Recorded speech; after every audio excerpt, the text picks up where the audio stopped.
নমস্কার বন্ধুরা, অনেকদিন বাদে লাইভে আসতে পেরে খুব ভালো লাগছে। আজকে বোধহয় ছবিটা স্পষ্ট হচ্ছে কি জানি না, একটু বলবেন শুনতে পাচ্ছেন কি না। তো এই যে শুভদীপ পত্রিকা সাল সংখ্যা আমরা প্রকাশ করেছি এবং এই সাল সংখ্যাটি 180 পাতার সাল সংখ্যাটি বিক্রয় মূল্য 250 টাকা। 1430 সালে আমাদের সাল সংখ্যার বিষয় ছিল নবজাগরণ।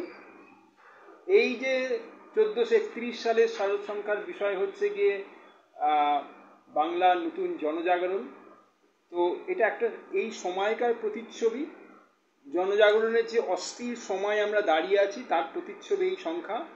যে জনজাগরণের অস্থির সময় দাঁড়িয়ে থেকে আমরা কাশফুলের সম্ভবত দাঁড়িয়ে থাকার থেকে বেশি মানুষের সম্ভবত দাঁড়িয়ে থাকা তিলোত্তমার বিচার চেয়ে বেশি লক্ষ্য করছি। মা দুর্গা শুধু মন্দিরে মন্দিরে নয়, মানুষে মানুষে জেগে উঠেছে। তারই প্রতিচ্ছবি 1431-এর এই শারদ সংখ্যা।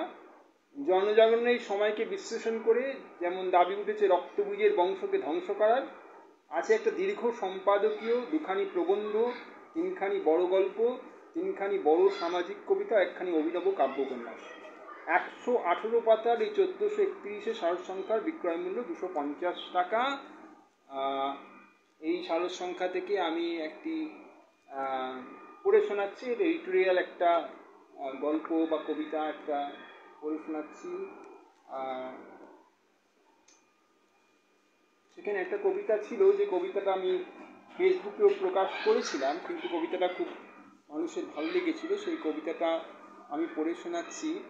দুটো কবিতা ছিল অ্যাকচুয়ালি। একটা কবিতা ছিল হচ্ছে গিয়ে, যে কবিতাটা খুঁজে বার করছি ছিল হচ্ছে গিয়ে মুজিবার মিয়া হাঁটছেন। হ্যাঁ, মুজিবার মিয়া হাঁটলেন। এই কবিতাটি আমি লিখেছিলাম এই বর্তমান জনজাগরণের বিষয়ের উপরেই লেখা কবিতা একটি।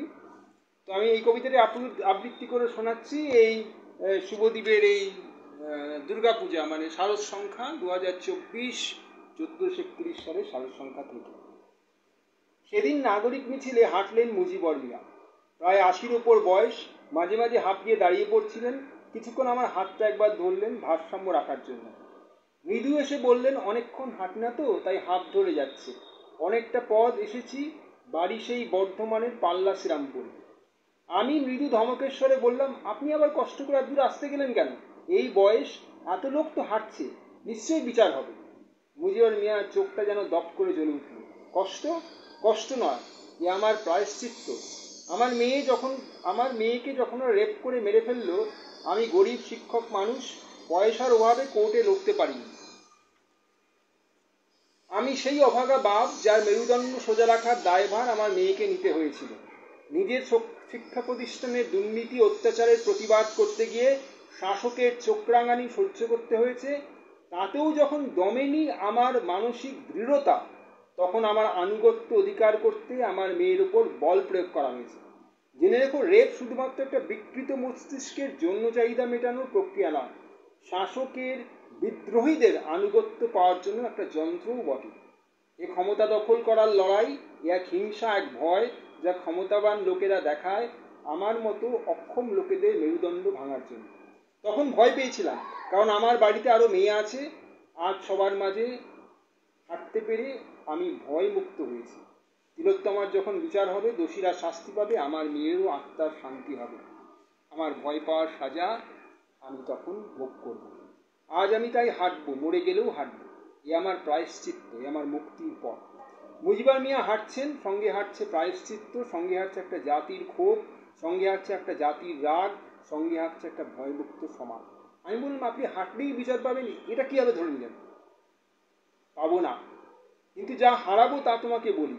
আমি হারাবো নিজের হীনমনতা, নিজের আত্মগ্লানি, নিজের অক্ষমতা আর নিজের ভয়। এভাবেই অনেক মানুষ হাঁটছেন মিছিলে, পথে, বিভিন্ন জায়গায় নেমেছেন। তারা সবাই বিচার চাইছেন। সেই সমস্ত লোকেদের উদ্দেশ্যেই এই কবিতাটি মুজিবর মিয়া হাঁটছেন। তাছাড়াও অনেক জায়গায় যে সমস্ত মানুষ অত্যাচার সহ্য করছেন, বহু জায়গায় অত্যাচার হচ্ছে, তার জন্য আরেকটি কবিতা এই সংখ্যায় আছে। সেটা হচ্ছে প্রলয়াচ্ছন্ন সহ্য। কবিতাটির প্রেক্ষাপট হচ্ছে গিয়ে এই বর্তমান বাংলার জনজাগরণ থেকে আমরা যে প্রতিদিন দেখছি বিভিন্ন মিছিল, বিভিন্ন মানুষ ফেটে পড়ছে বিক্ষোভে, গণ আক্রোশ, এই বিষয় নিয়েই কবিতা, এই বিষয় নিয়েই কবিতাটি। তো এই কবিতাটি আমি করছি, পাঠ করছি, আবৃত্তি করছি যাকে বলে। প্রলয়াচ্ছন্ন সূর্য, এটা শুভদীপ, আবার দেখাচ্ছি শুভদীপ সারস সংখ্যা, এটা বেরিয়েছে, শুভদীপ বুক ক্যাফে থেকে পাওয়া যাচ্ছে, অনলাইনেও সংগ্রহ করা যাচ্ছে ডিজিটাল কপিটা। সুতরাং এটা আমি পড়ছি।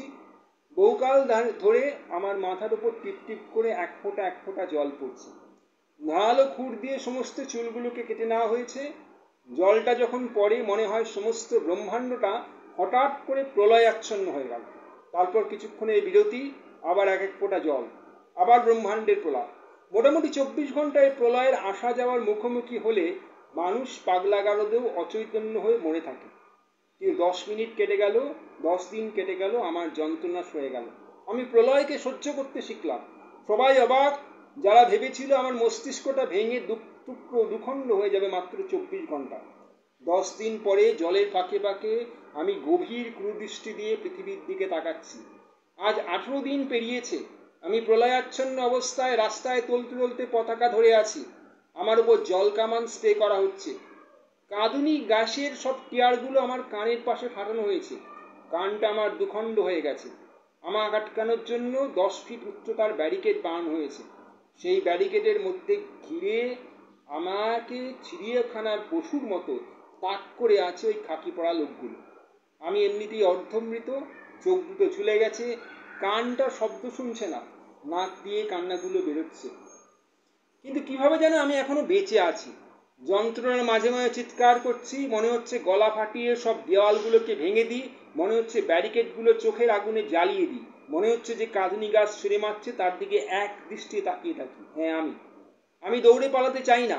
কত শাসক এসে কত উপায় আমাকে দৌড়ে পালাতে বাধ্য করতে চেয়েছিল, তারা সব পালিয়ে গেছে। কেউ হেলিকপ্টারে পালিয়েছে, কেউ ঘোড়ায় পালিয়েছে, কেউ জিপে করে পালিয়েছে। হ্যাঁ, আমি একা বসে আছি। 1000 বছর ধরে আমার মাথায় টিপ টিপ করে যন্ত্রণার জল পড়ছে। কোনো কালেই যাতে চুল ওঠে না, আমায় তার সব ব্যবস্থা করে দেওয়া হয়েছে।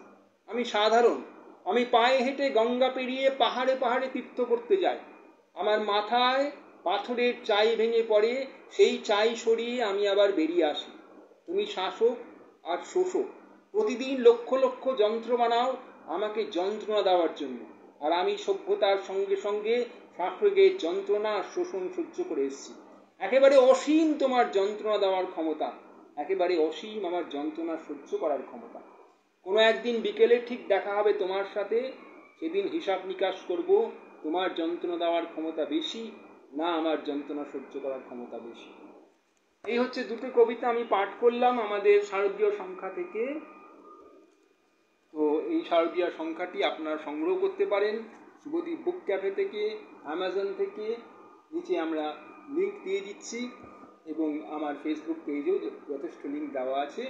তো আপনারা সবাই শারদ সংখ্যাটি পড়ুন, মতামত জানান কীরকম লাগলো, এবং আমি এরপরেও আসবো এই শারদ সংখ্যা সম্বন্ধে কথা বলতে। নমস্কার, ধন্যবাদ।